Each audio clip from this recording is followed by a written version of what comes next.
ka-IP. So today we're here at San Miguel Village, Barangay Poblacion, Makati City. So ngayon, interview natin si Engineer Miguel and ask natin yung mga questions 真似できないよこのスワップ俺たちにしかないスワップ肩の力抜いてラックラック遊び働いて曲書く夢で low-end aluminum. So, saan company po kayo guys? From CYDE, CY Plus D Construction. Gano'ng katagal na po kayo sa industry ng Sa construction, Yes. siguro more than 2 or 3 years. Sa mga projects niyo po, ang mga ginagamit niyo rin po ba is aluminum din po? More on aluminum.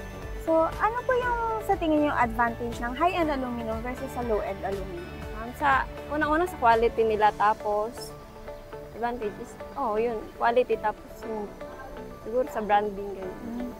So, ano po yung marirecommend nyo kay client if ever na naghahanap sila ng aluminum for their windows and doors po?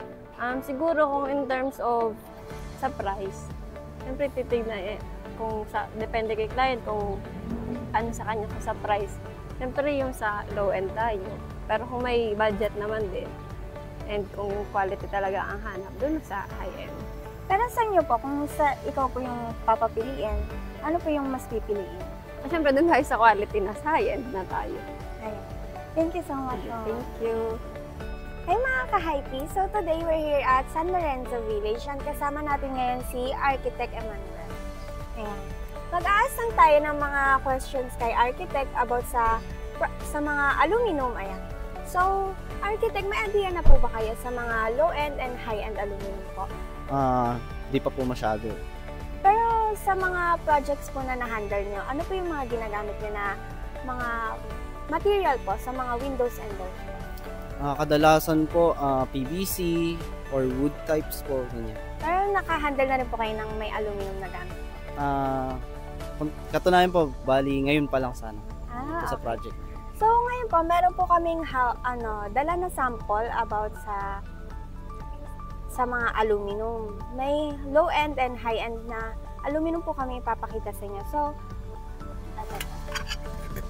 dito po sa dalawa, sa tingin niyo po, alin po dito yung high-end and yung low-end na aluminum? Siyempre po sa high-end, dito po. So, para sa inyo po, ano yung advantage ng high-end aluminum sa low-end aluminum? Kasi po pag high-end, kadalasan and obvious naman po kasi na mas tatagal siya sa paglagay po natin sa project natin. And if naman po sa mga ganito, siguro po may tatagal din naman pero hindi katulad ng mga high-end na ganito. So ano po masasabi nyo, ano yung marirecommend nyo sa mga client if ever na gusto nila low-end or high-end? Kasi mas mahal syempre pag high-end. Pero ano po masasabi nyo sa mga client? Sa akin po kasi as an architect po, hindi pa naman license. Pero as an architect, we recommend po kasi yung mas matibay, yung mas sigurado. Kaya yung high-end po. Though mahal, pero safe naman.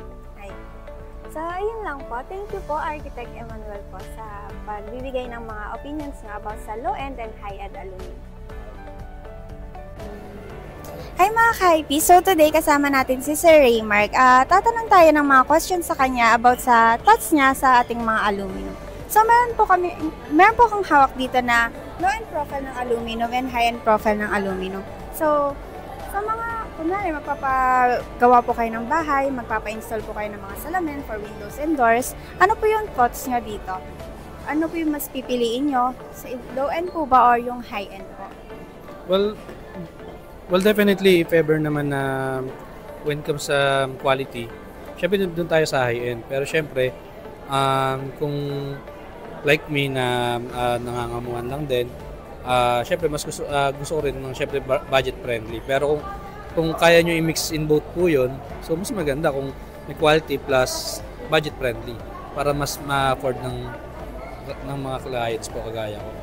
Pero if ever po sa mga ibang tao, ano po kaya yung sa tingin niyo yung pipiliin nila? Well, definitely depende naman yun sa